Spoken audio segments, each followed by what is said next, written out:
জীবনে আপনারা অনেক বশীকরণ ক্রিয়া করেছেন। আজকের একটি পাওয়ারফুল বশীকরণ মন্ত্রের কথা বলবো। আপনি যাকে চাইছেন সে অনুগত হচ্ছে না, বাধ্যগত হচ্ছে না, অন্যের দ্বারা প্রভাবিত হচ্ছে।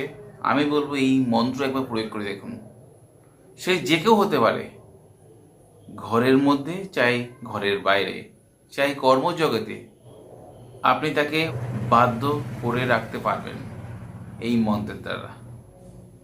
এটা একটা পাওয়ারফুল মন্ত্র। এই মন্ত্রের এত গুণাগুণ আপনারা প্রয়োগ না করলে বুঝতে পারবেন এর গুণাগুণ কতখানি। শুধুমাত্র এর মন্ত্র কণ্ঠস্থ করলেই কাজ হবে। তো ভিডিও শুরু করার আগে পরিচয় দিয়ে আমি সমীর। আপনাদের কাছে অনুরোধ, আমার চ্যানেলটি সাবস্ক্রাইব করুন। ভিডিও ভালো লাগলে শেয়ার করতে ভুলবেন না।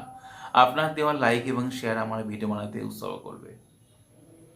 দীর্ঘদিন আপনার খুব কাছের লোকেদের সঙ্গে সম্পর্ক ছিল, আপনাকে ছাড়া চলতে পারতো না, দিনে 5 থেকে 6 ঘন্টা কথা বলতো, সেই মানুষ আপনার ছাড়া থাকছে, আপনাকে যেমন জ্বালাচ্ছে, সেই জ্বালাটাকে মুক্তি পাওয়ার জন্য আপনাকে এই প্রয়োগ করতে হবে। বা আপনার স্বামী স্ত্রীর মধ্যে একই ঘরে থাকেন, দুজন দুই বেডে একই সঙ্গে থাকতে পারছেন না, দুজন দুজনকে দেখলে রাগ হচ্ছে, আপনি শুধু এই মন্ত্র একবার প্রয়োগ করে দেখুন। বা কাজের অফিসে আপনি কাউকে চাইছেন, সে আপনার সঙ্গে কথা বলতে বলতে হঠাৎ করে আপনাকে দেখলে রেগে উঠছে, কথা বলতে চায় না, তাকে একবার এই মন্ত্র প্রয়োগ করে দেখুন।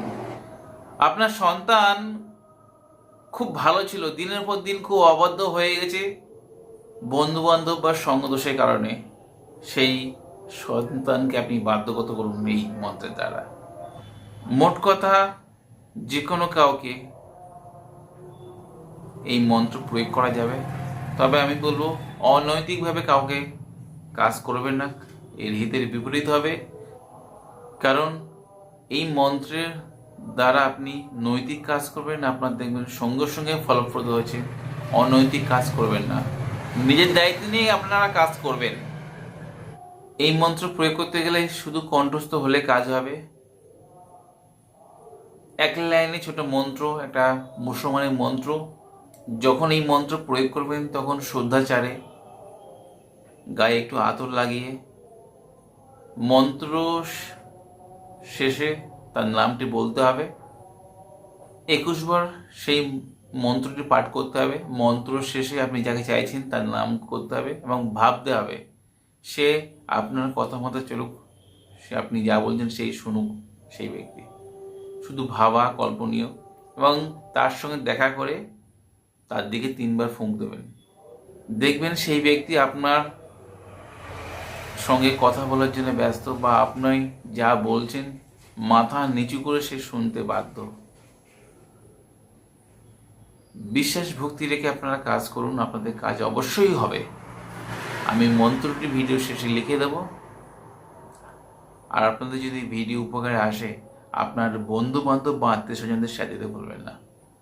আজ বন্ধুরা এই পর্যন্ত, দেখা হবে আগামী পর্বে। ততক্ষণ সবাই সুস্থ থাকুন, ভালো থাকুন। জয় মা তারা, জয় মা কামাখ্যা, জয় গুরু বামদেব। নমস্কার বন্ধুরা।